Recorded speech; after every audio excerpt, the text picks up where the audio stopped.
طمع طاعون، مقولة غالبا غتكون سمعتيها انت كمغربي، والمعنى ديالها باين. الطمع اللي انت تابعو غالبا غيخرج عليك شي نهار بحال شي مرض غيسالي معاك، وغالبا غتكون صادفتي في حياتك حالات ديال الناس اللي ما كيقنعهم والو وبقاو تابعين شي حوايج اللي عارفينهم فيهم اذى ليهم. فعمرك سالتي علاش وكيفاش انت تحمي راسك من هادشي؟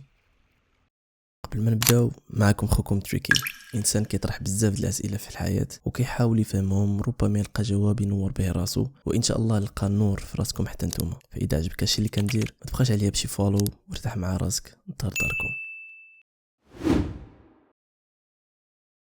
كلنا في الدنيا كناخذوا قرارات غيتيونا لواحد البلاصه في نهايتها، كنعيشوا راجين اننا نلقاو معنى لشنو كنديروا، الشيء اللي كيخلينا نقلبوا على الطرق لتحسين من ذواتنا وظروفنا. وفي هذه الرحله ديال التغيير نحو الافضل ضروري ما كنواجهوا صعوبات، حاجه اللي عاديه صراحه، حيت شنو هو النجاح بلا ما تعتب على قبله؟ والنجاح هنا ما كنعنيش به فلوس او شي حاجه ماديه، بطبيعه الحال جا مع النجاح الفلوس مرحبا، ولكن الاهم هو انت شنو بدلتي في راسك باش تولي افضل. والافضل هو تكون قريب من الله تعالى وتخلي حياتك مسيره بمنهج اسلامي وتحكم مرجعيه الدين في كاع امورك.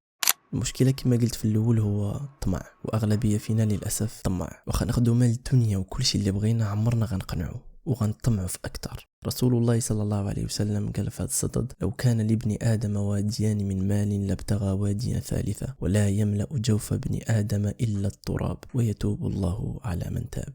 بمعنى راك غتبقى تابع الدنيا ومالها حتى تموت ويعمر الجوف ديالك بتراب قبرك. هذا الطمع نقدروا نشوفه في جوانب اخرى للحياه. على سبيل المثال كتكون عايش حياه طبيعيه، كتطور في راسك وتابع اهدافك، واحد النهار في خدمتك كتدخل منها مزيان وكتشيط فلوس ناوي تبدا بهم واحد التجاره ديالك من هنا واحد العامين، كتكون كتهضر مع شي زميل عمل وكيهضر معاك على شي مشروع اللي تقدر تربح فيه بزاف الفلوس، ولكن خصك ضروري تحط فلوسك من هنا يومين.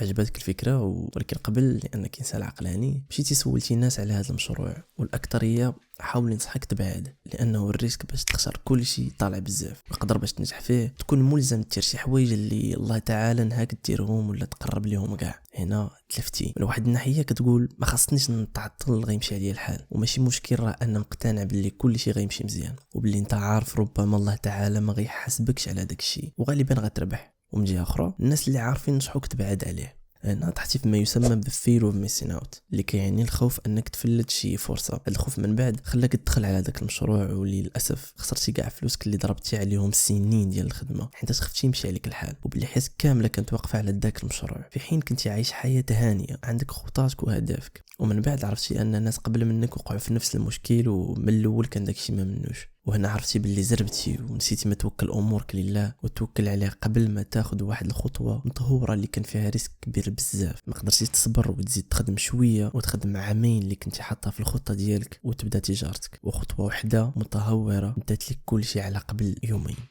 هاد المثال تقدر تطبقه في بزاف د الامور في حياتك، خدمه جديده، حاجه ماديه باغي تشريها، علاقات الى اخره. عمرك تخلي الخوف يكون هو الدافع الاساسي باش تاخذ شي قرار في حياتك، راك غتدمرها بلا ما تحس. حيت الامور في غالب الاحيان ماشي كيف ما حنا كنتصوروها. ربما داك الشيء علاش في الاسلام من احسن العادات هما تقرا سوره الكهف كل جمعه، كتخليك تفكر قصة نبينا موسى مع الخضر والأحداث اللي وقعوا لهم. مثلا فاش خسر الخضر سفينة ديال واحد المساكين، ومن بعد تبين باللي خسرها باش تبان خايبة وما يشفرعش لهم واحد الملك معروف بشفرة السفن. يعني في الظاهر كتبان لك حشومة، الناس ركبوهم وهو خسر لهم السفينة ديالهم، ولكن العكس كانت منفعة لهم.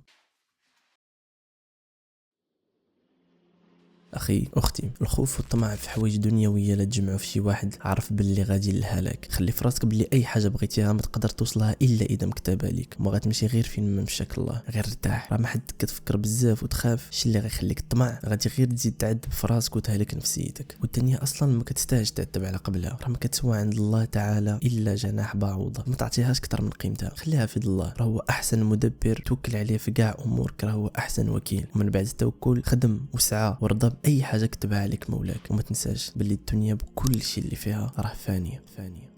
كان معكم خوكم، ما تنساوش في الحياه خاصك تكون تريكي. سبحانك اللهم وبحمدك، استغفرك اللهم واتوب اليك. السلام عليكم.